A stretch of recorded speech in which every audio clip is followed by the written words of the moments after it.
So, you want to start playing Guild Wars, but you're not sure where to start? No worries, I gotcha. Stay tuned and I'll tell you all you need to know to get started in the land of Turia. Roll the intro! Guild Wars 2 is a huge game, and getting started as a brand new player can be a bit confusing. I recently had a friend who just started playing, and while I've been helping him getting started, teaching him all the basics and the mechanics of the game, I thought to myself that maybe I should just put all of this together and make a video where I go over everything you need to know and understand to get into Guild Wars 2 as a brand new player. I know people have made these kinds of videos before, but many of them are getting fairly old and outdated as things have changed over the years. I hope this video can serve sort of like a hand guide that you can refer back to while you're getting started in Guild Wars 2.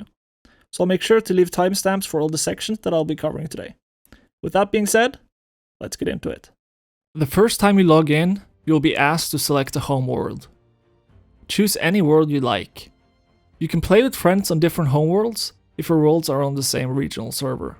That's NA or Europe. The only thing your home world determines is which team you'll fight in World vs. World, which is a player versus player game mode for level 80 characters. If you find yourself in a situation where you need to switch homeworlds or you want to jump from Europe to NA, you can do that for a pretty cheap price. The character creation screen will guide you through setting up your first character and choosing their race, profession, and appearance. You also define their background and personality. These choices will set you down different initial story paths, but there are no wrong decisions. Pick what sounds most interesting to you. Names are unique to each character. If the given name you want is taken, you can try adding a last name or prefix to make it truly yours. Before you create your character, you want to decide on a race you want to play, and the profession. Professions are the same as classes in other MMOs, just different names. When deciding on a race, you need to know that there is no advantage to picking one race over the other. The only thing that it will determine is where your starting zone will be, and the first few missions of your personal story. If you want to level up with a friend, it's entirely possible to leave your starting zone and level up wherever you'd like. So with that being said, I recommend you pick the race that you think looks the coolest. Next up, you'll get the choice between 9 different professions. The Revenant will be locked for free-to-play players, but can be accessed by purchasing the expansions, which are on sale pretty often, by the way.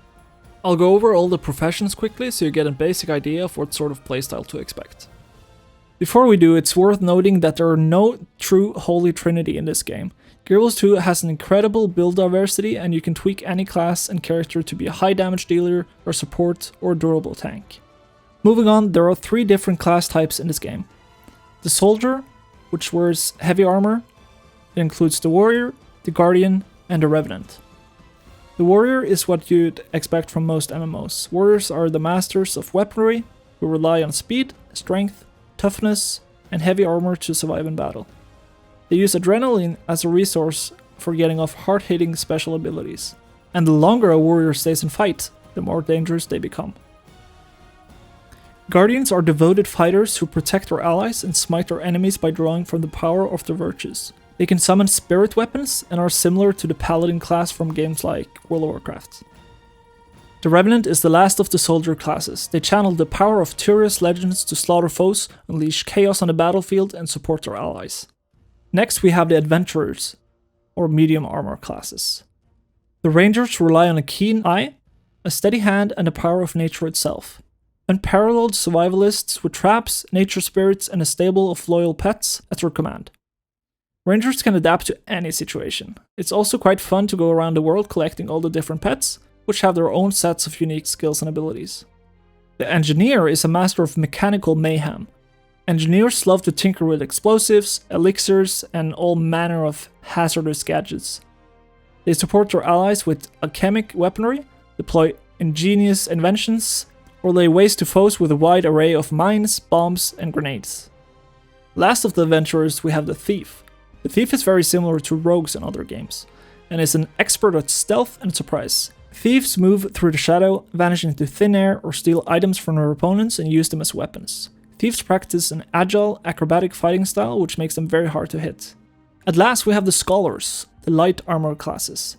The Elementalists are spellcasters who channel elemental forces, making fire, air, earth, and water do their bidding.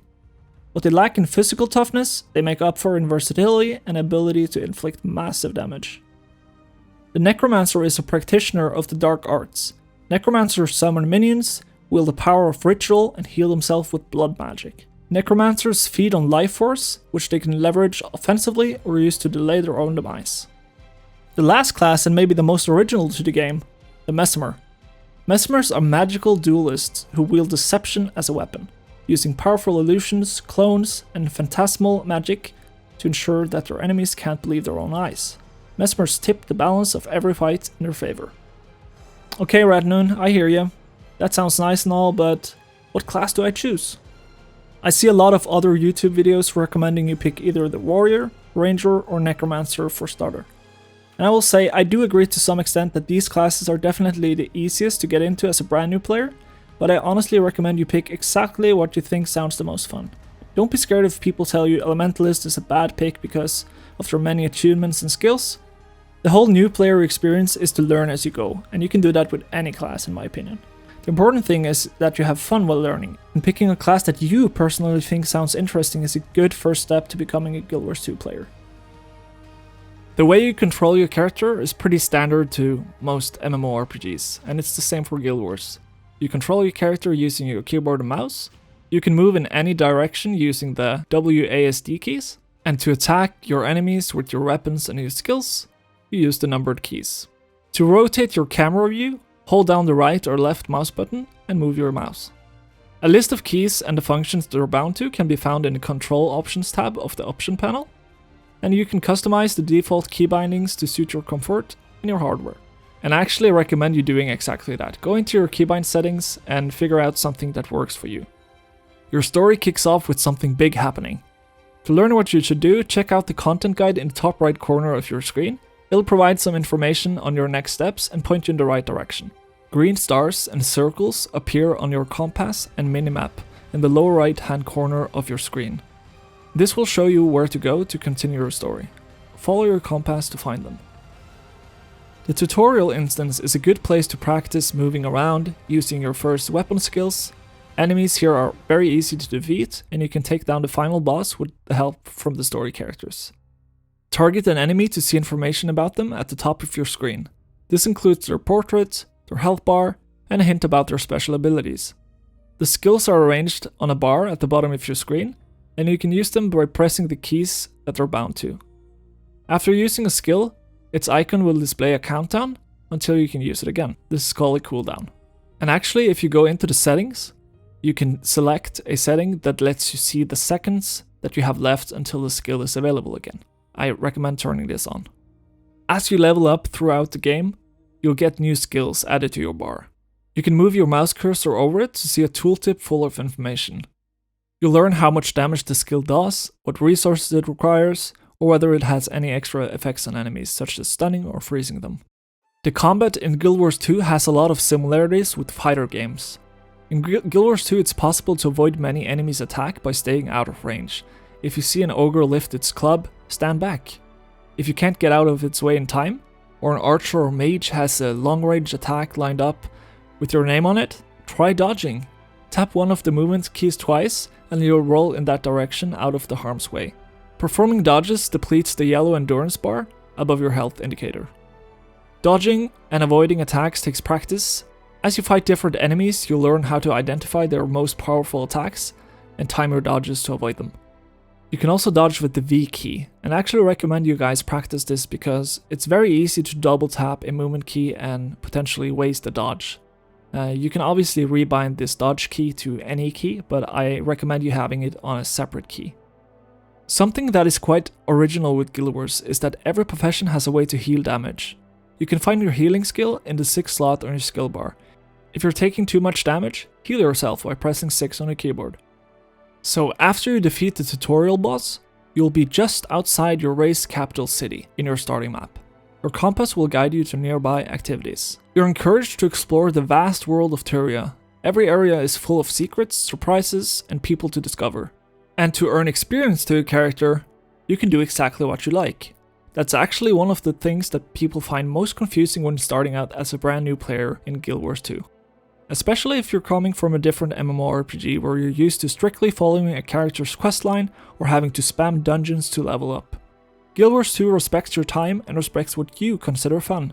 Guild Wars 2 also rewards cooperation, and it's possible to level to max level by just resing dead players, although it would take quite some time.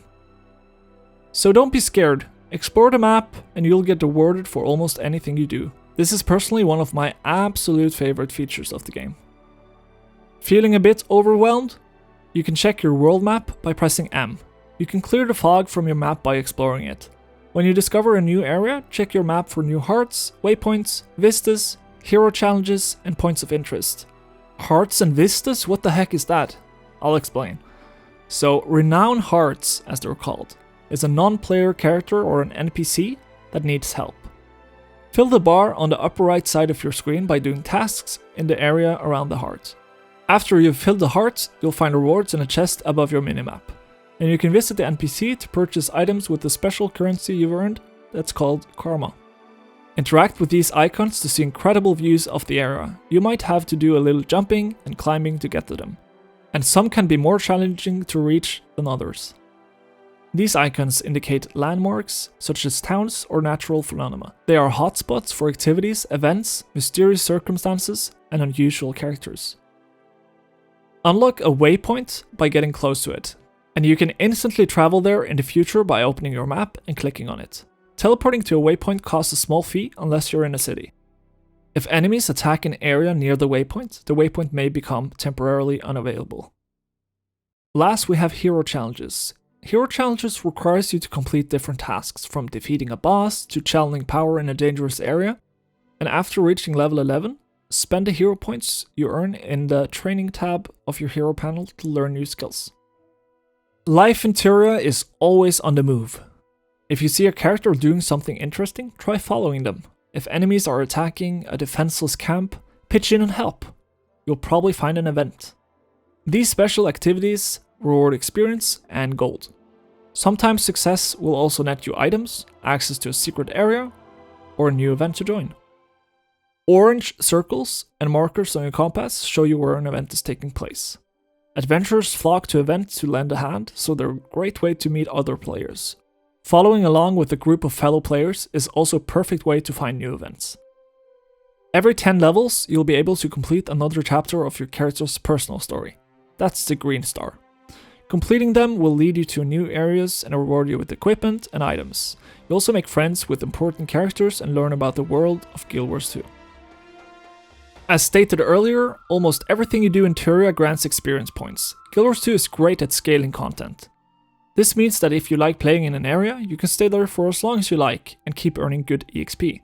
On your map, you can see the recommended level for a specific zone, but there's nothing wrong with sticking to a zone for longer.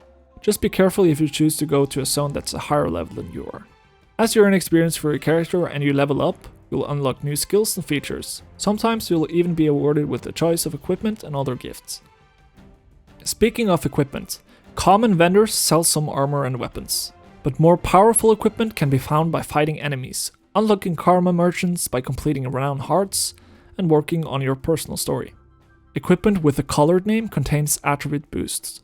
If you have a choice of items and aren't sure which attribute to pick, lower level characters can benefit from the power attribute. This strengthens your attacks even if you only have a few skills unlocked. Guild Wars 2 uses colors a little bit differently from other MMORPGs. Green gear is better than blue, purple gear is legendary, and it's the best gear you can get, even better than orange. Legendary gear is max level only, and you won't see any exotic gear until you're about level 60. Rare gear sits between masterwork and exotic, and you can see that as early as level 30.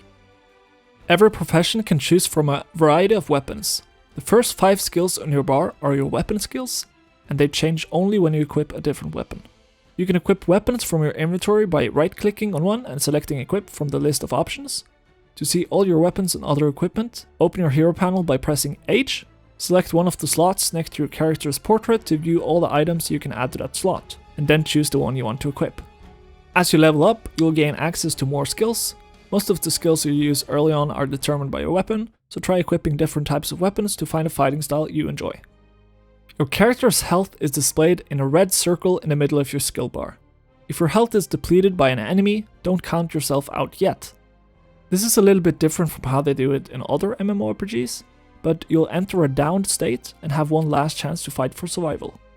The skills you have access to in this state aren't as powerful as your combat skills, but they may be enough to finish off a weakened enemy or hold out until another player comes to revive you. If you defeat an enemy while down, you'll rally, gaining some health and rejoining the fight. If you're down again for a short time after rallying, you'll have less time to save yourself before being defeated. You'll be defeated if your health bar is fully depleted while in the down state. In this state, you can open your map using M to select a waypoint to travel to, or you can wait for another player to revive you. Anyone can revive players who have been downed or defeated. Downed players will have a blue marker over their heads to let their allies know they need help. Try to revive them if you can do it safely. They'll be back in the fight in no time. Each time you are defeated, your armor becomes less durable. Repair merchants and anvils are found in friendly outposts and cities, providing free repairs whenever you need them.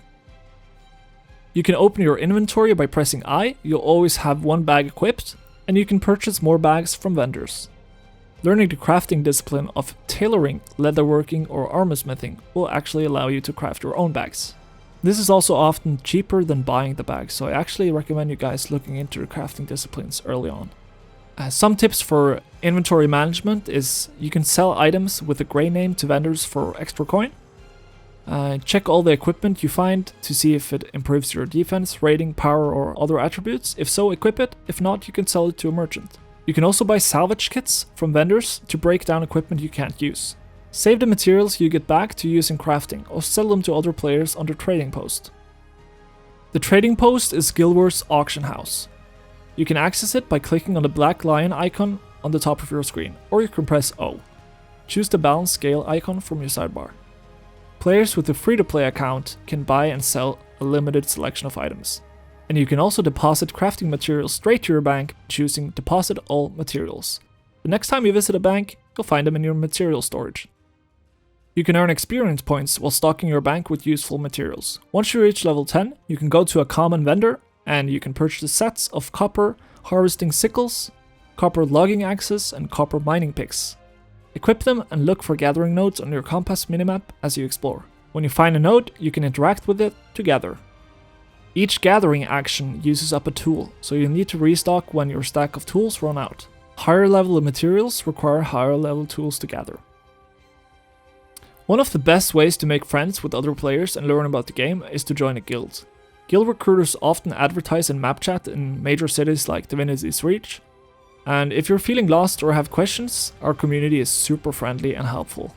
While exploring the map, you can look for mentor tags. They look like an apple. This is usually experienced players who are here to help you. So don't be afraid, go up to them and ask them any questions. They're usually very nice and helpful and can help you with your journey in Turia. The official forums is also a great source to find help from other players, and you can try searching for keywords related to your questions. Chances are very good that someone has already asked and gotten an answer. And lastly, you can join our Discord community. Link is in the description of all my videos, and we're more than happy to help you with any questions you might have. Alright, that's all I wanted to cover today. If you enjoyed the video and you found it helpful, please give it a thumbs up, as it will also help other players like yourself to find this video. And if you have any questions, drop them in the comment section down below. No questions are stupid, I answer everyone. This is actually just the first of many videos that I plan to do in this new player guide series, so if you like this type of content and you would like to see more of it, please consider subscribing to the channel as well. And a bonus tip is to turn on the notification bell and you'll get notified every time I upload something. Pretty neat. Good luck on your adventures in Turia, remember to have loads of fun, and I've been Renown. Until next time, peace.